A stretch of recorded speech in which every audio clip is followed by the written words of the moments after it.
आज 13 जून 2026 है। दिन है शनिवार का। ये वीडियो सिर्फ एजुकेशनल पर्पज है। ना मैं कोई भी स्टॉक खरीदने की सलाह देता हूँ, ना ही बेचने की। मेरा नाम है प्रदीप शुक्ला। आज मैं जिस कंपनी के बारे में आपको बात करने वाला हूँ, इस कंपनी ने ये बताया है कि 19 जून 2026 को ये कंपनी अपने शेयर होल्डर्स को भारी भरकम डिविडेंड देने वाली है। हर साल ये कंपनी अपने शेयर होल्डर्स को भारी भरकम डिविडेंड दे रही है और रिटर्न भी वैसा ही दे रही है। इस कंपनी का नाम है पॉलीकैप इंडिया। आपने भी इस कंपनी का नाम सुना होगा, जरूर सुना होगा। ये कंपनी बनाती और बेचती है वायर्स और केबल्स को। और आज की बात करूं तो आज मतलब लास्ट फ्राइडे को इस कंपनी का शेयर प्राइस था 9,554 रुपीज़ का। और लास्ट फ्राइडे को भी इस कंपनी ने अपने शेयर होल्डर्स को रिटर्न दिया 1.94% का। लग सकता है कि शेयर प्राइस महंगा है, और है भी, लेकिन लॉन्ग टर्म में जब आप इस कंपनी के रिटर्न को देखेंगे, फंडामेंटल को देखेंगे और कंपनी के डिविडेंड देने के तरीके को देखेंगे, तब आपको ऐसा बिल्कुल भी नहीं लगेगा।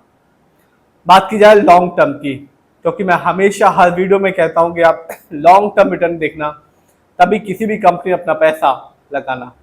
बात करें इसकी यानी कि पॉलीकैप इंडिया की, तो जब मार्केट डाउन था, इस कंपनी ने अपने शेयर होल्डर्स को रिटर्न के मामले में एक साल में बिल्कुल भी निराश नहीं किया, क्योंकि इस कंपनी ने 65.87% का रिटर्न निकाल के दिया एक साल में। यानी आज से ठीक एक साल पहले पॉलीकैप इंडिया का शेयर प्राइस मिल रहा था 6,107 रुपीज़ का, जो आज के दिन मिल रहा है 9,554 रुपीज़ का। तो जिसने भी एक साल पहले इस कंपनी को चुना होगा, एक अच्छा अमाउंट लगाया होगा, शेयर की एक अच्छी क्वांटिटी ली होगी और एक साल तक होल्ड किया होगा, उसे इस कंपनी ने गिरते हुए मार्केट में भी एक अच्छा खासा कमाल का रिटर्न निकाल के दिया। ये तो बात है एक साल के इस कंपनी के रिटर्न की। देखते हैं 5 साल को, यानी कि लॉन्ग टर्म को। तो तो 5 साल में इस कंपनी ने अपने शेयर होल्डर्स को कह सकते हैं कि माला माल ही कर दिया है, क्योंकि इस कंपनी का जो रिटर्न था 5 साल में वो था 421% का। यानी आज से ठीक 5 साल पहले पॉलीकैप इंडिया का शेयर प्राइस था 1,899 रुपीज़ का, जो आज के दिन है 9,554 रुपीज़ का। तो 5 साल पहले जिसने इस कंपनी में पैसा लगाया, उसे इस कंपनी ने माला माल किया, क्योंकि 5 साल में 2,000 रुपये से भी नीचे का शेयर प्राइस था और आज 10,000 रुपये के आसपास का शेयर प्राइस बन गया है। तो इस कंपनी ने साफ बताया कि आपको धैर्य बना के रखना है, तभी आपको शेयर मार्केट से एक अच्छा खासा रिटर्न अच्छी कंपनियां देंगी। देखते हैं इस कंपनी के स्टॉक के परफॉर्मेंस को। तो एक साल में इस कंपनी का हाईएस्ट शेयर प्राइस गया 9,833 रुपीज़ का, जबकि एक साल में इस कंपनी का जो लोएस्ट शेयर प्राइस आया वो था 5,760 रुपीज़ का।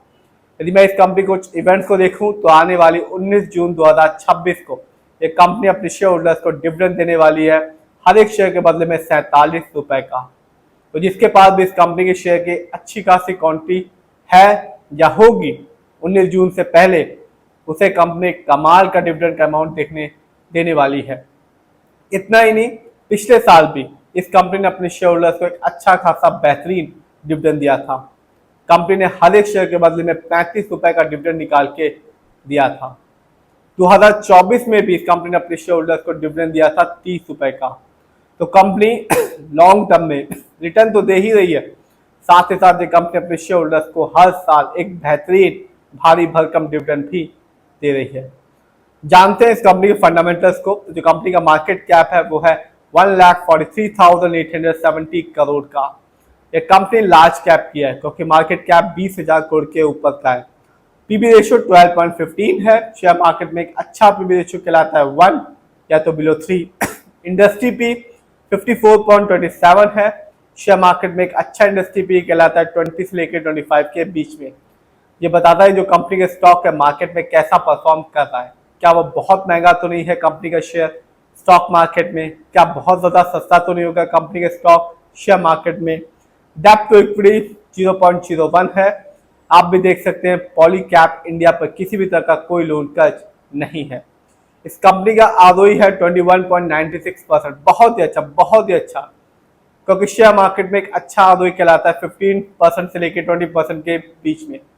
और जब भी आप किसी कंपनी का फंडामेंटल्स देखें तो आरओई जरूर देखें, क्योंकि ये बताता है कंपनी कैसे आपके पैसे को इस्तेमाल कर रही है। यदि कंपनी का आरओई हाई होता है या पॉजिटिव होता है तो साफ बताता है कंपनी आपके पैसे को सही से इस्तेमाल कर रही है, जिससे आगे चल के कंपनी आपको एक अच्छा बेनिफिट यानी कि रिटर्न दे पाएगी। यदि कंपनी का आरओई कम होता है, नेगेटिव होता है, तो साफ बताता है कंपनी आपके पैसे को सही से इस्तेमाल नहीं कर रही, जिससे टन पानी जो पॉसिबिलिटीज आपने लगाए बैठे हैं कंपनी के लॉन्ग टर्म में वो कम है। इस कंपनी का ईपीएस है 172.70, बहुत ही अच्छा है क्योंकि शेयर मार्केट में एक अच्छा ईपीएस कहलाता है 80 और से ज्यादा का। ये बताता है कंपनी ने लास्ट 12 महीने में कितना कमाया। इस कंपनी का डिविडेंड यील्ड है 0.49%। शेयर मार्केट में एक अच्छा डिविडेंड यील्ड कहलाता है 2% से लेकर 6% के बीच में, और हाई डिविडेंड यील्ड हमेशा अच्छा माना जाता है क्योंकि बताता है कंपनी रेगुलर बेसिस में अपने शेयर होल्डर्स को डिविडेंड दे रही है। इस कंपनी का बुक वैल्यू है 786.30 और कंपनी का फेस वैल्यू है 10। जानते हैं इस कंपनी के फाइनेंशियल कंडीशन को।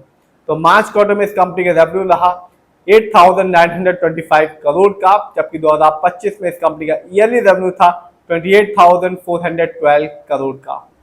प्रॉफिट मार्च क्वार्टर में इस कंपनी का प्रॉफिट था 786 करोड़ का, जबकि 2025 में इस कंपनी का ईयरली प्रॉफिट था 2,601 करोड़ का। जानते हैं किसका कितना पैसा इस कंपनी पे लगा हुआ है, यानी कि शेयर होल्डिंग पैटर्न।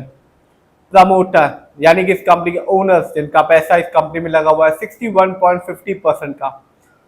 एफआईआई यानी विदेशी निवेशक जिनका पैसा इस कंपनी में लगा हुआ है 18.21% का। रिटेलर्स यानी कि हम लोग का पैसा इस कंपनी में लगा हुआ है 12.34% का। म्यूचुअल फंड जिनका पैसा इस कंपनी में लगा हुआ है 5.23% का, जबकि डीआईआई जिनका पैसा इस कंपनी में लगा हुआ है 2.73% का। तो कंपनी का शेयर प्राइस भले ही महंगा है लेकिन कंपनी कमाल का रिटर्न दे रही है, साथ ही साथ एक अच्छा खासा डिविडेंड भी अपने शेयर होल्डर्स को दे रही है। इसके साथ साथ कंपनी का फंडामेंटल हो, फाइनेंशियल हो या शेयर होल्डिंग पैटर्न हो, हर चीज बहुत ही अच्छी है। फिर भी आप जिसमें पैसा लगाएं खुद रिसर्च करें, एनालाइज करें, अपने फाइनेंशियल एडवाइजर की राय लें, तब भी अपने पैसे को शेयर मार्केट में लगाएं।